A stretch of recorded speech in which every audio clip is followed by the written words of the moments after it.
Magandang gabi po mga kapatid na guro. Ako si Benjo Basas ng Teachers Dignity Coalition. Ngayon ay Sunday, September 28. Mamaya po, by the way, papaalala ko lang, tuloy po yung ating orientation, online orientation para sa TDC membership. Naipadala na po namin doon sa email ng mga nag-sign up sa ating Google Forms yung link para sa meeting po mamaya.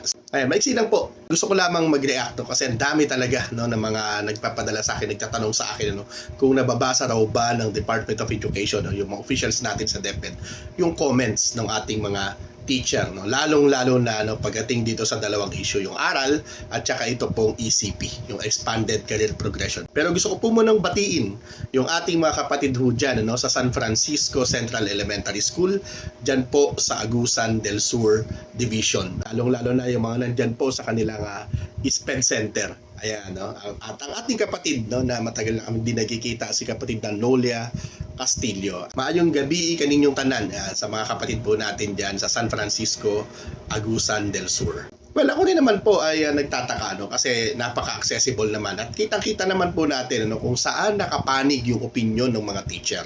At hindi ito simpleng opinion lamang po. Scientific po ito, 'di ba? Ito'y batay sa ating mga karanasan sa araw-araw nating pagtuturo. At ito'y batay din doon sa ating mga obserbasyon sa field. Kaya po, nung siguro 2 weeks ago, pumutok yung usapin ng aral. Sinabi ho natin na talagang pahirap po ito. Mukhang hindi na pagplanuhan ng mabuti bago ito ipatupad. Kulang yung materyales, yung teacher yung pinapag-print. Diba? Walang mga tutors, yung teacher pa din huhugutin. Meron ka ng regular na teaching tasks. Tapos, pagtuturuin ka pa dito sa tutorial under aral program. So, hindi po ito makatarungan. At nakita ho natin yan sa mga posts, sa mga comments ng mga teacher, especially dyan po sa DepEd Facebook page. So, anong nangyari? Binaha ng mga comments na pulos negatibo. At pangalawa, ito namang ECP. Nakita natin yung post ng DepEd rito, na ito'y pinapalakpakan ng DepEd, tuwang-tuwa yung DepEd rito na ito'y makapagdudulot daw ng magandang mga oportunidad sa mga teacher. Pero kabaligtaran yung dinaranas natin, kabaligtaran yung obserbasyon natin na nakikita natin sa field ng ating DepEd Facebook page. Hindi natin masisisi yung mga teacher kung magsasalita ng mga ganito. Sa nakikita po natin, mukhang napakalayo ng DepEd Central Office sa kanyang mga teacher. Mukhang hindi nagagap. Yung DepEd Central Office po na gumagawa ng polisiya ay hindi kinukonsidera yung mga damdamin, yung mga opinion, yung sentimiento, yung karanasan nating mga guro.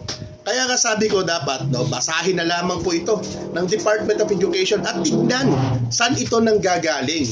Ito yung mga lehitimong sentimiento ng mga teacher na hindi pwedeng isnabin. Kailangan may ibang perspective yung DepEd, hindi yung perspective lang ng mga sinasabing expert doon sa itaas. Hindi yung perspective lang ng management. Dapat yung perspective rin ng mga tao na gino-govern. And that's democracy. That is participation.